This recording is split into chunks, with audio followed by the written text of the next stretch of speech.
तो ये है थ्योरम नंबर थर्ड।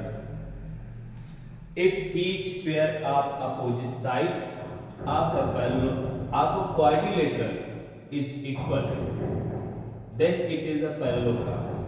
मतलब ये हो गया कि इस बार एक क्वाड्रिलेटरल है और क्वाड्रिलेटरल का जो अपोजिट साइड का जो पेयर है वो इक्वल है, तो फिर ये क्वाड्रिलेटरल जो है वो पैरेललोग्राम होगा। ये प्रूव करके मुझे दिखाना है। तो हमने क्या किया, सबसे पहले हमने एक क्वाड्रिलेटरल ले लिया, ठीक है। ये देखो क्वाड्रिलेटरल बना लिया ए बी सी डी, ठीक है। ये क्वाड्रिलेटरल मैंने बना लिया। तो सबसे पहले गिवन में आते हैं। जो पहले से स्टेप जरूर याद रखिएगा कि कौन कौन से राइट करते हैं। सबसे पहला है गिवन, ठीक है। गिवन में मेरे पास क्या है, A B C D is a quadrilateral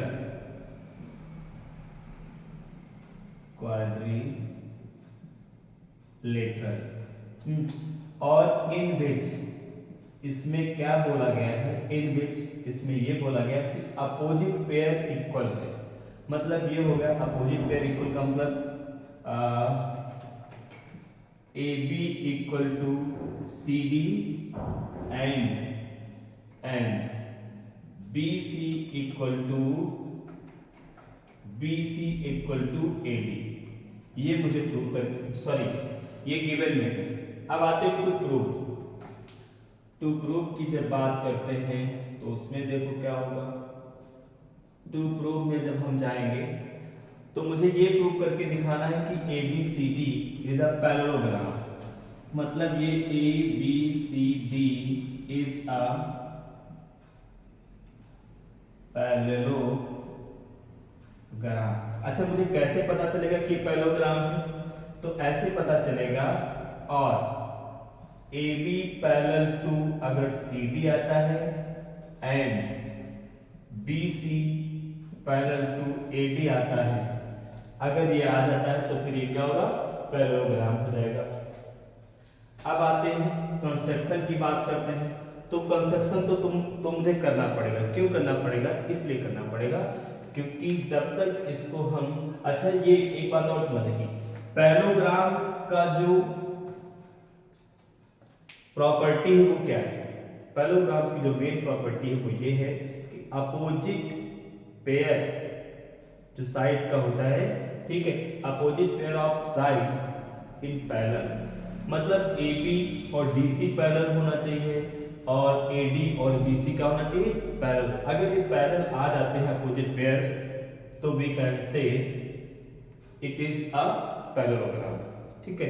अब ये बात आती है कि हम कैसे समझेंगे कि मतलब ये पैरेलल लाएंगे कैसे। पैरेलल लाने की प्रॉपर्टी क्या होती है वो समझ लो। तो देखो, एक आपको पता है कि अगर टू पैरेलल लाइंस हैं और अगर एक ट्रांसवर्सल लाइन अगर मैंने ड्रॉ किया तो ये देखो अल्टरनेट इंटीरियर एंगल है।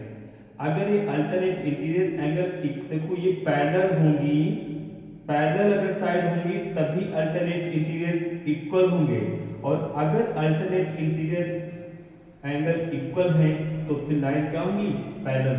ध्यान से समझना, पैरेलल लाइन की कंडीशन में अल्टरनेट इंटीरियर एंगल इक्वल होते हैं, ठीक है। या फिर ये कहो कि अगर टू लाइंस हैं और उनके अल्टरनेट इंटीरियर एंगल इक्वल हैं तो वो लाइन क्या होंगी, पैरेलल होंगी। ध्यान से समझ लीजिएगा, समझ में ना आए वीडियो को रिवर्स करके फिर सुनिएगा, ठीक है। तो अब क्या करेंगे, मुझे इस तरीके से एंगल ढूंढना है जिनको इक्वल लाना है, और अगर एंगल इक्वल आते हैं तो ये लाइन क्या हो जाएगी, पैरेलल। तो इसके लिए हमें क्या है, ट्रांसवर्सल लाइन, ये और इस लाइन के बारे में देखना चाहें तो ट्रांसवर्सल लाइन होनी चाहिए। तो हमने क्या किया, एक लाइन ड्रॉ कर दी इस तरीके से, ये डायगोनल ड्रॉ कर दिया। और ये देखो ट्रांसवर्सल लाइन का काम करेगा कैसे, ये टू पैरेलल लाइंस है, इसको मैंने सी नाम दे दिया, इसको ए दे दिया और ऐसे मीट कराया। देखो ट्रांसवर्सल लाइन बन गई। अगर मेरे पास इधर का ये एंगल और ये एंगल अगर इक्वल आ जाता है, अगर ये इक्वल हो जाता है तो लाइन क्या होंगी, पैरेलल होंगी। जब इनकी बात करेंगे, ऐसे देखो इनकी बात करेंगे, ये पॉइंट सी है, ये पॉइंट मेरा ए है, ये मैंने ड्रॉ कर दिया ए सी। अब अगर इधर का ये एंगल इधर का ये एंगल अगर इक्वल आ जाता है तो ये लाइन क्या होंगी, पैरेलल होंगी। ध्यान से समझ लेना, रिवर्स करके फिर सुन लेना। तो अब उसके बाद में तो हमें ये ध्यान में रखना है कि मुझे पैरेलल लाने के लिए मुझे क्या करना होगा, तो मुझे अल्टरनेट इंटीरियर एंगल ढूंढना होगा और उसके लिए मुझे एक AC डायगोनल ड्रा करना पड़ा, ठीक है। तो हम ये कह सकते हैं कंस्ट्रक्शन की बात आती है,